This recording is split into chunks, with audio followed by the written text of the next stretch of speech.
हिंदुस्तान की धरोहर अखबाરના digital platform પર આપનું સ્વાગત છે। હું આપની સાથે સોનાલી મોરે વાત કરવી છે અમદાવાદ શહેરની।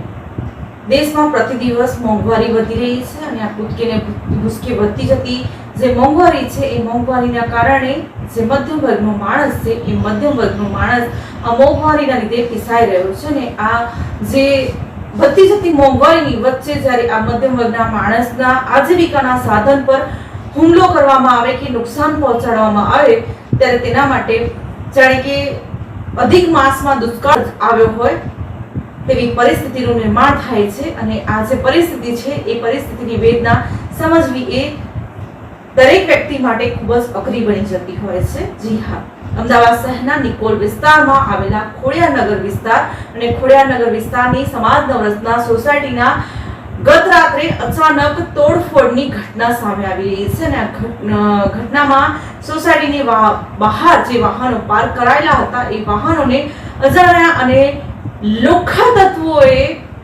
નિશાન બનાવીને નુકસાન પહોંચાડ્યું હોવાના સમાચારો પણ સામે આવી રહ્યા છે। માહિતી અનુસાર સોસાયટીની અંદર રોડનું કામ ચાલુ હોવાના કારણે રહેવાસીઓએ પોતાના વાહનોને બહાર પાર્ક કરવા પડતા હતા। આ સ્થિતિનો લાભ લઈને જે અસામાજિક તત્વો હતા એ અસામાજિક તત્વોએ રાત્રિના અંધારાનો ફાયદો ઉઠાવીને વાહનોના કાચને તોડી પાડ્યા અને ભારે નુકસાન પહોંચાડ્યું હતું। સવારે જ્યારે આ વાહન માલિકો પોતાના વાહનોની પાસે પહોંચ્યા ત્યારે આ તૂટેલા કાચ અને નુકસાનગ્રસ્ત વાહનોની હાલત જોઈ અને તેઓ પોતે પણ આશ્ચર્યમાં પડી ગયા હતા। આવી ઘટનાને પગલે જે નિકોલ વિસ્તાર છે એ નિકોલ વિસ્તારમાં ચિંતાનો માહોલ જોવા મળી રહ્યો છે।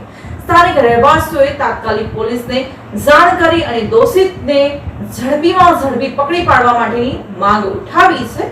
સાથે જ રાત્રિ દરમિયાન પેટ્રોલિંગ વધારવા અને સુરક્ષામાં કડકમાં કડક પગલાં લેવા માટે પણ માંગ કરવામાં આવી છે। પોલીસ દ્વારા ઘટનાની ગંભીરતાથી તપાસ શરૂ કરવામાં આવી છે અને આસપાસના સીસીટીવી ફૂટેજના આધારે જે આ આરોપીઓ છે એ આરોપીઓની ઓળખ કરવા માટેના પ્રયાસોની તાજવીજ હાથ ધરવામાં આવી છે।